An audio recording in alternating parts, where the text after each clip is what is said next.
Alright, what is up, everybody? We are back with another edition of Everyday Hoops. Hope you guys are having a good one. Today, I'm going to be ranking every team's third option in the NBA this season based on how good they are at being a third option. This was sparked because a couple days ago, Kendrick Perkins, I think it was Kendrick Perkins, called Austin Reeves the best third option in the NBA right now because he's been balling, and that led me down a rabbit hole of thinking like, what is he the best? Who is every team's third option? How good? And now we have this video, so that's what we're doing here today. Thank you guys for the views on the videos and the shorts recently. I really appreciate it. If you do like the content around here, consider subscribing, liking, turn on notifications, do also like that. I'd really appreciate it. It really helps out a lot. We're on the road to 1,000 subscribers, getting closer and closer as the days go on. So all support around the channel will be very much appreciated. Look to my Twitter and all that stuff down in the description below. And yeah, don't waste any more of your time. Let's get right into it. All right, so here we go. We got every team's third option on here.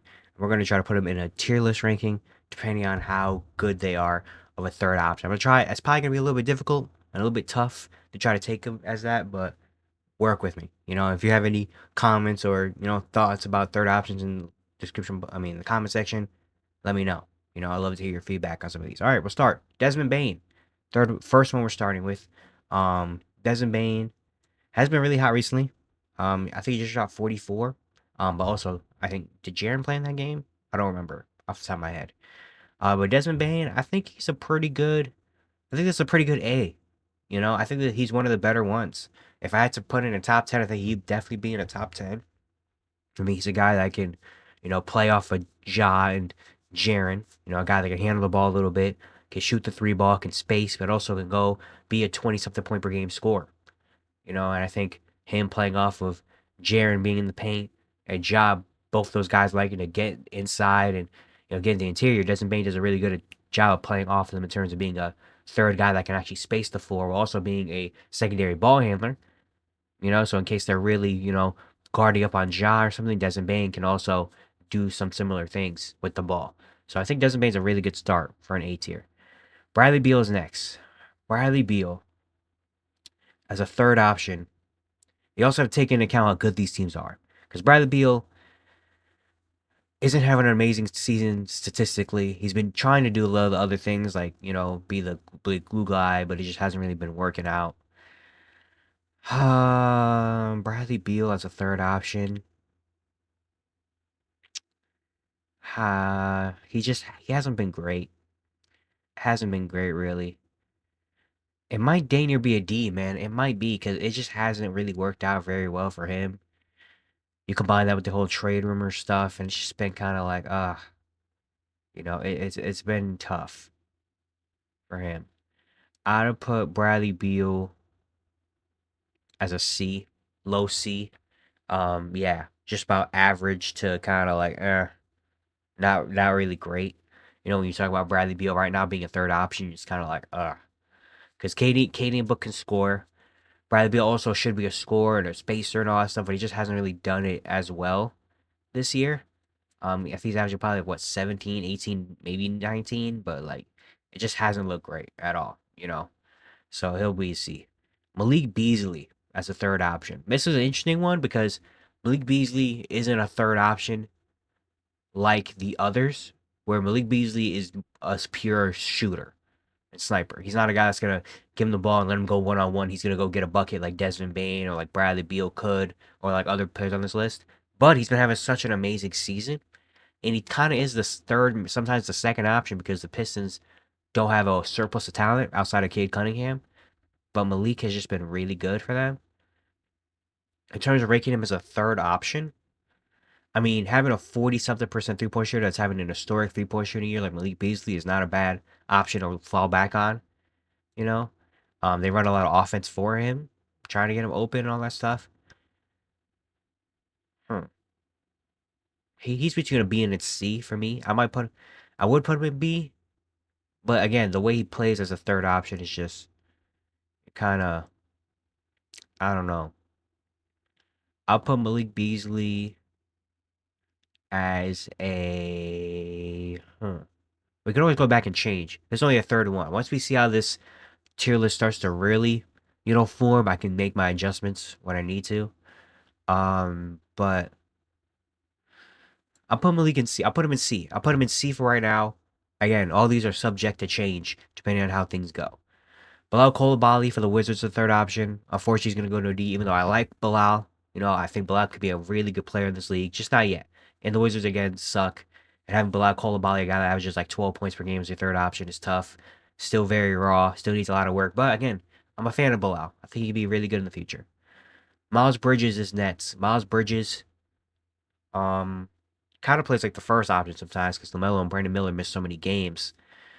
But Miles Bridges, I think he's a good B tier. I think he's a perfect like B kind of in the middle, where he can have nights where he pops off. You know, being another ball handler, being a guy that can attack the basket.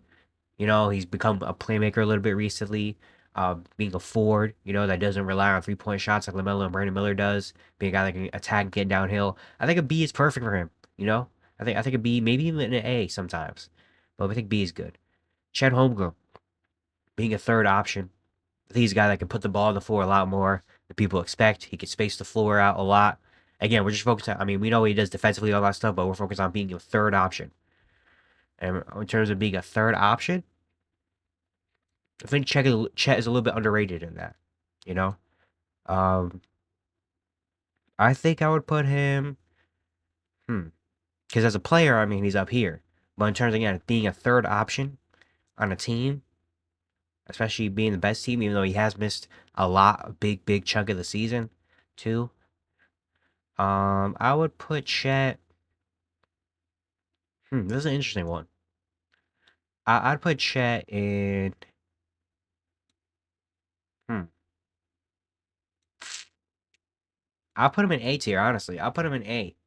Like, I just think he fits so well with the Thunder in terms of being a center that can alleviate a lot of pressure when Shea gets double teamed. And if J-Dub's not having an amazing shooting night, Chet Holmgren could be a guy that can come in and just say, all right, give me the ball. Let me go one-on-one. I'm going to get to the basket. You know, or I can space out and shoot the three. Like, I really think he's super underrated. I think in the playoffs, he's going to show, like, he's going to have some big nights in the playoffs just because he can do that. So I'm putting him in A. I really like Chet as a third option. CJ McCollum. I think he's also a decent B tier. You know, even though he's a little bit older, he's still a decent B tier in terms of him being another ball handler, being a guy that can really space the floor and shoot. But also, he has nights where he can catch fire and go get a bucket in the mid range, go to the basket, hit a little floater, you know, hit some big shots. Like I'm a big CJ McCollum fan, and I think he's pretty solid right here in this B tier. D'Angelo Russell. D'Angelo Russell. I put D'Lo in C tier. I think C tier is decent for him. He could play make, he could score a little bit. He could have nights where he pops off and has a big clutch shot. But I think C is good for him. Um, Dyson Daniels. Dyson Daniels is a third option. I mean, again, we know what he does on the defensive end. He's one of the most elite defenders of the league we got right now. But in terms of offensively, he's been getting a lot better.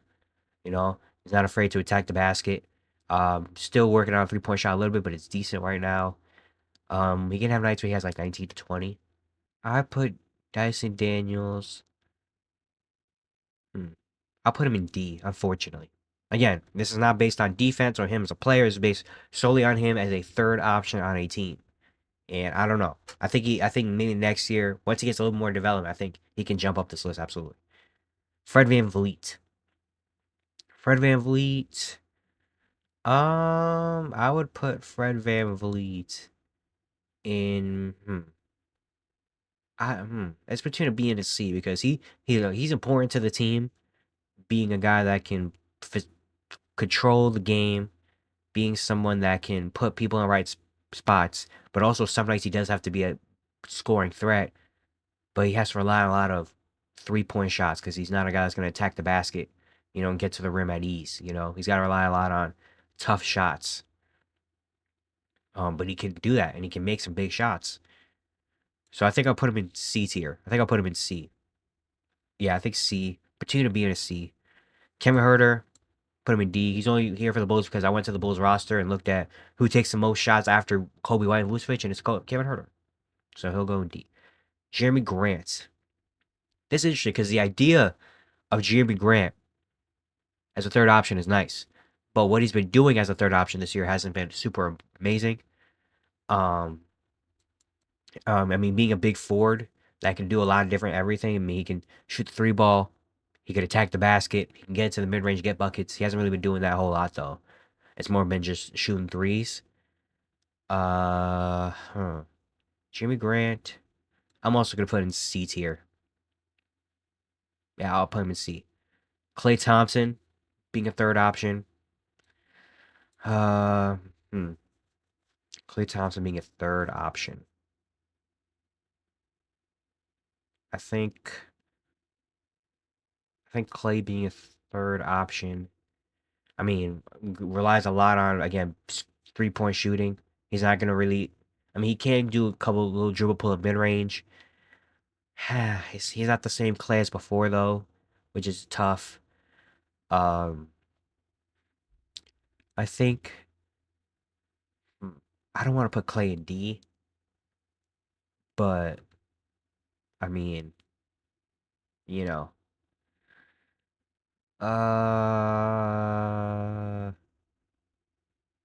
in terms of him being a third, I'll put him in C. I'll put him in C for right now. It could be subject to change. Jonathan Kuminga, I'm also gonna put in C tier right now. We haven't seen him too much with Jimmy. Without Jimmy, he was having a really solid year before he got hurt. I'll put him in C for right now. Kyle Kuzma, it's also gonna go in C tier. Just solid. He can have nights where he pops off. Benedict Mathurin. Benedict Mathurin is a third option. I mean, a bucket getter. He's a bucket getter. Some nights he's on, some nights he's off. He's been a lot more on than he's been off. Um, huh. The only thing stopping me from putting Benedict Mathurin really high is the inconsistency. Like, how consistently can I rely on him to drop 20 something on any given night? Like Miles Bridges and CJ McCollum can, or like these two can. Even though he's averaging 19 a game, it's been more consistent. There's some times where you're just like, come on, Benedict, we need you a little bit more. You know? Uh, but you know what? Okay, I'm gonna put him in C. I kind of want to move Fred VanVleet up to B. I feel like Fred VanVleet's a little bit out of place in this range. I'll move Fred VanVleet up to B. I'll keep Benedict Mathurin in C, and I'll move Klay to D. I'm sorry, I gotta move Klay down to D. It just feels a little bad place. Jaden McDaniels. I'll put I'll put him in C, even though for the last 2 months he's been doing amazing. If he continues this for the rest of the year and it's the playoffs, he's definitely gonna move up. But right now, I gotta put him in C just because I gotta take the whole season into factor. But Jaden McDaniel's been really good recently in terms of him being a guy that can, not only space but also if he's putting the ball on the floor and getting to the free throw line like he's doing, I think makes things so much better for Minnesota. Mikal Bridges, I'll put Mikal. I'm gonna put him in B as well. I think he can potentially maybe be A sometimes. But yeah, I think Mikal has just done a really good job of feeding off of Brunson and Cat, being a spacer, being a guy that can also handle the ball a little bit and get to the mid range. That little mid range pull up is money. I don't think I've ever seen him miss that shot. So yeah, Evan Mobley. Evan Mobley as a third option. Um, he's having a really, really good season. Um, I'll put Evan Mobley. I might have to put him in A. Maybe. I mean, being a 7-foot center or 7-foot big man that can now he has the offensive confidence and capability to put the ball on the floor, get to the cup, and bully a smaller defender. Handling the ball a little bit. Like he's been consistently doing that. I'm putting him in A. Michael Porter Jr. MPJ. I'm also gonna put him in C. A really good shooter, but he's not gonna really do much else more. And if he's not making a shot, it's gonna be really tough. Norman Powell. Norman Powell. We might have our first S tier, man. Norman Powell has been on another level, man. I mean, be a guy that can make the shots at the volume that he makes the shots, a 20-something point per game score with Kawhi and James Harden are fully healthy. They're going to need Norman Powell. Well, they're going to need Norman Powell healthy, obviously, for him to come out and be just a sniper, a shooter, a guy that can pop off and have a 27, 28-point game. Some nights have 30 if you need him to. Like Norman Powell probably is S. Paul George. In the context of Paul George being Paul George has his entire career, this is an A tier. Maybe even S. This year, Paul George? Huh. This year, Paul George? I'm gonna have to put him in C. He's just been kind of like, hasn't been super amazing, super great. Kristaps Porzingis, he's missed a lot of games, but when healthy, you think of Kristaps Porzingis as a 7'3" big that can space the floor, can score in the post. I mean, he might have to go to A tier too.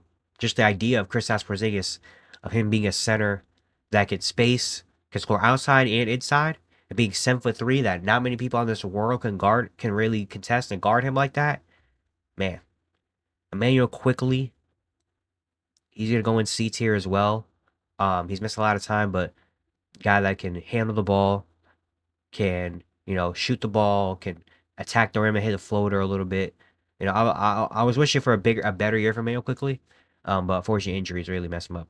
Austin Reeves, he's gonna go in A tier for me personally. Dang, this list looks very crazy. We only have one S. Honestly, we probably shouldn't even have an S tier for this. You know what? Yeah, we're to take out the. I don't think we need an S tier. But hold on, wait. Can I delete? Yeah, I don't think we need an S tier for this. So Norman Powell's gonna go in A. I don't know. S tier being like the perfect third option is very, very tough. I'm putting him in. I'm gonna make A tiers. I think he was over here. So Austin Reed's gonna go into A tier. Just, he's been amazing this season in terms of being a third ball handler, a third scorer. Still hasn't slowed down, even though Luka's there now. That takes a lot of the ball handling off of him. He's been shooting the ball. He's been playmaking very well. Like he's having an insane season.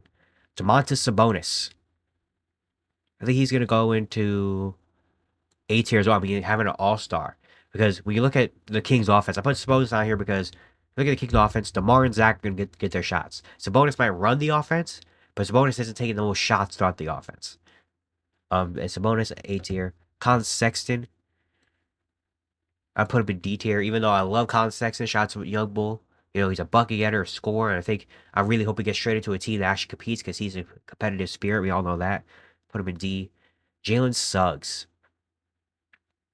Jalen Suggs was having a really good season before the injury, man. I really wish he was healthy right now because that would make the Magic so much more better. So that means I'll probably put him in B. Like, Jalen Suggs, he might not have the craziest numbers like some guys do, but Jalen Suggs is really showing that he can put the ball on the floor. He's become a really solid three-point shooter. And you can see the impact he makes on the Magic. Devin Vassell, I think he's going to go into C tier. Yeah, a shooter, floor spacer, guy that can get to the mid-range. Just hasn't been super consistent. We'd like to see a little bit more from him. Then Andrew Wiggins also going to go in C tier. Yeah. All right, there's the list. All third options. So you have the best third option in the league, some pretty good ones, your average run-of-the-mill ones, and then the ones that are like, oh, that's your third option. All right. Again, let me know down in the comment section below what you feel like, who you would have, who do you think are the best third options, whatever. I'd really like to know because this is an interesting one. This is interesting. None of these guys are kind of just like the borderline all-stars, guys that are kind of going to be very important for the playoff run. So I really like to know. Hey guys, good be today. Hope you guys enjoyed. Once again, if you do like the content around here, consider subscribing, liking, turn on notifications. To also like that, I'd really appreciate it a whole lot. We're on the road to 1,000 subs. So all the support around the channel will be very much appreciated. And yeah, I'll see you guys tomorrow.